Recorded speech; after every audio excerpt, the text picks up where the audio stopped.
Hi there, it's Jenna from scribblinggrace.com. Today I have a tutorial for you guys on how to create a super easy daisy using acrylic paints. You can do this with watercolors as well.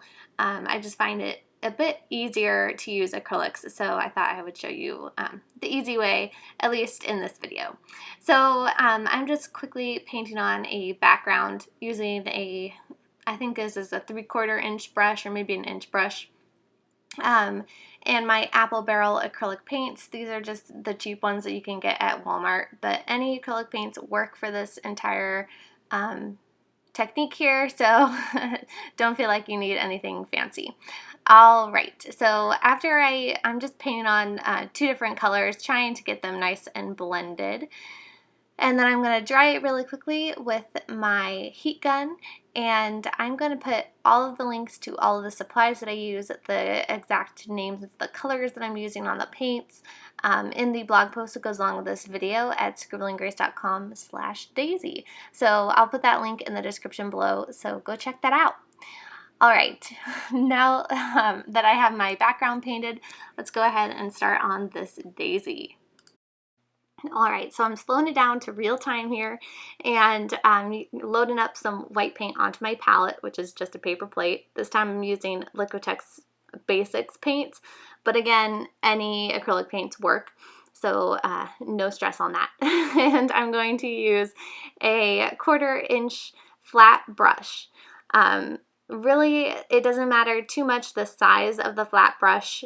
It kind of depends on the size of the flower that you want. I find that the 1/4 inch gives me the best size most of the time, so I tend to stick with the 1/4 inch.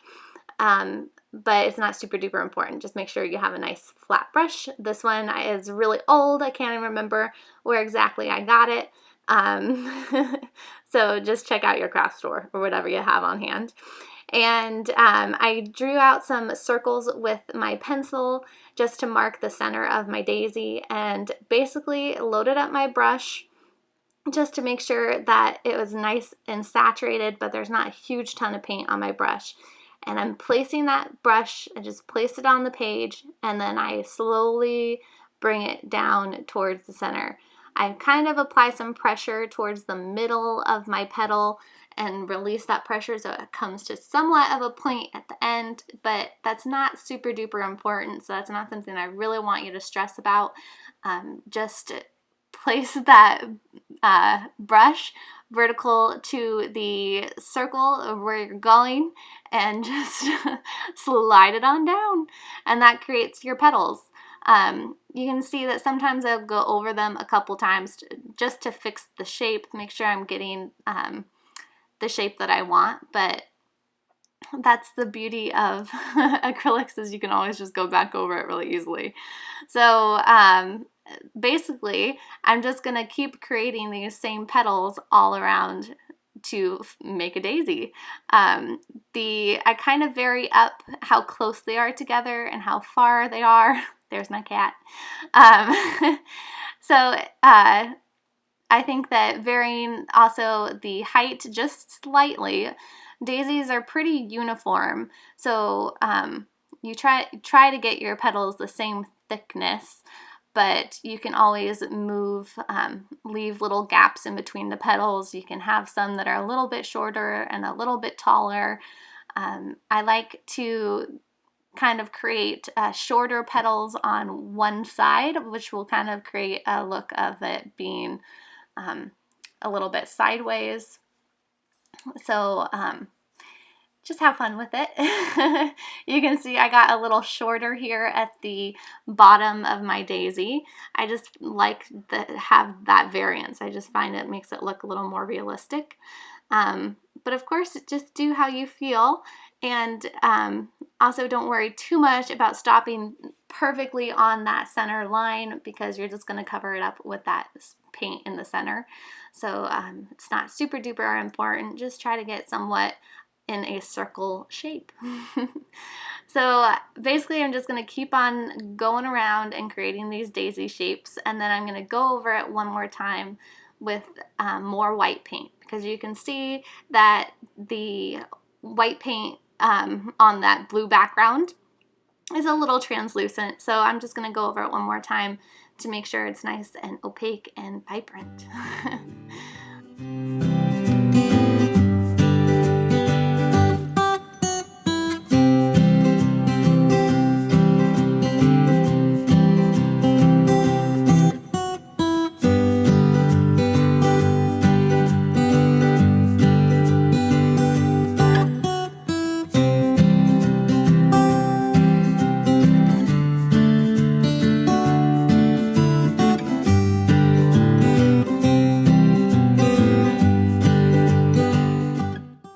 Slowing it back down to real time for a second, I moved around some of my circles because I wanted to change the placement. That's the great thing about using pencil for those circles. And I wanted to just show you again, I started moving a little bit faster. This is real time, and basically I'm just swiping on down from the edge of where I want my petal to start into that center. I love this daisy because they really are pretty simple to create. They might take a little bit of practice, so don't expect to be perfect at it right away. But I really think that you can do this, so I just want to give you some encouragement if you want to try this technique. It's a really fun way to create a daisy. So, all right.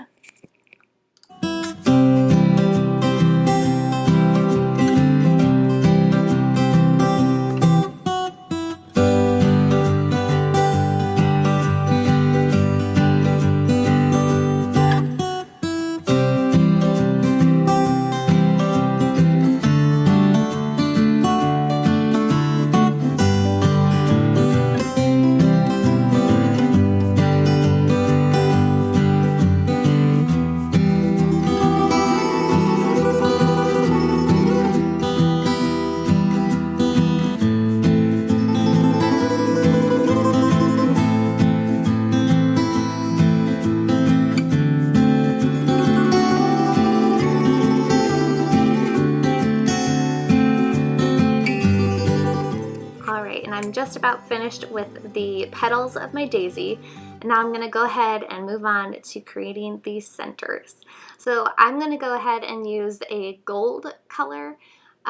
It's really just a brownish yellow color, and normally I'd use some brown, but I didn't have it on hand, so I just grabbed the black that was next to me. And you're just going to use a round brush. I'm using a small size 8 round brush. Any round brush works. I just prefer a smaller one. You have a little more control.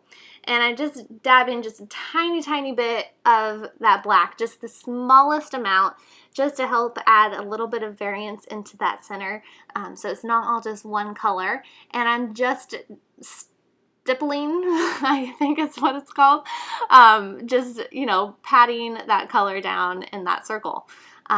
Is a little too dark, so I just add a little more yellow on top, and then I did all of my centers and decided that I wanted to add a little more brightness to it, so I grabbed a bright yellow color and added that into the centers as well. So then I get a nice beautiful yellow, realistic-ish looking center of that. So the black is really just there just to add a little bit of contrast, add a little shadow like you would see in the center of a daisy. So that's my super easy way to make a daisy. Now I'm just going to finish up my page by adding in some leaves in 2 different green colors. But if you don't have all of these colors that I'm using, you could totally make a goldy yellow by just mixing in some brown with a bright yellow. You can make different tones of blues by adding in whites or greens or whatever you want. You can make different shades of green by adding in a little bit of blue or even some yellow, some brown. I'm just happen to have all these different colors because these apple barrel paints are super cheap. So they're only like 50 cents a little container, and the containers last me a good long time. So if you're looking for a budget-friendly paint, I do recommend these apple barrel ones. And again, I'll put all of the links to all of the supplies I'm using, the name of all the colors that I'm using in that blog post at scribblinggrace.com/daisy.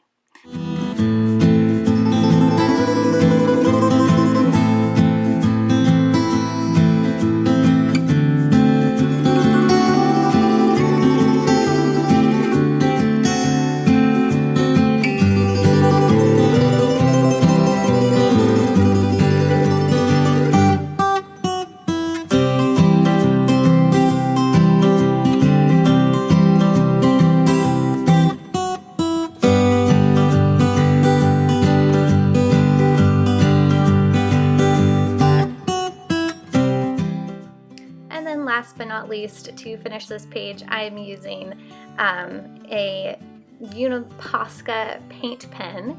So these paint pens do bleed through Bible journaling pages, but if you use them on top of acrylics, they don't bleed through. So I'm going ahead and using the paint pen. I am writing out remarkably and wondrously made, because I am working on Psalm 139, 13 through 14, which says, "For it was you who created my inward parts. You knit me together in my mother's womb. I will praise you because I have been remarkably and wondrously made. Your works are wondrous, and I know this very well." This verse really spoke to me. It's also very commonly said, fearfully and wonderfully made. This is the illustrating Bible that I'm using. It's a CSB version, I believe. Yeah, and so it's a little bit different translation than I've ever heard before. So I hadn't ever heard this remarkably and wondrously made, but I really liked that. So I decided to write that out as my power phrase on my page. So I am using faux calligraphy here, which I have a tutorial on. Again, I'll put all those links that you need to do everything on this page in that blog post, and I'll put that link in the description below. This verse really spoke to me. I have some exciting news I'm finally sharing with you guys, is that I'm pregnant. We're expecting our first child, and we're super excited. It took us a while to conceive, and so we've been praying and waiting for this little babe, and we're just so excited and so blessed. And if you followed me on Instagram or Facebook, you've already heard the news probably, and just gotten such an outpouring of love and support and excitement for us, and we just wanted to say thank you so much for all of your kind words. So that's it for my page. I hope you enjoyed this tutorial and found it helpful. If you did, please give it a thumbs up and subscribe to my channel if you haven't already. I hope you give this daisy a try. I truly believe that you can do it. And some last things to note: there is no bleed through on my page. I never prepare my pages really, especially when using acrylics. Acrylics don't bleed through, so there's no worry about that. I got a little messy and got a little paint underneath the backside of my page, but that was just my fault. But you can see no bleed through at all. And last thing to note, of course, I'm using the Illustrated Bible, which has all this extra space, but if you don't have this extra space, you can use just a blank piece of paper and use it as a tip-in. You can scale it down, use a smaller brush, or just start a little closer to your circles to fit into a 2-inch margin Bible, or if you have an interleaved Bible, that works as well. All right, God bless.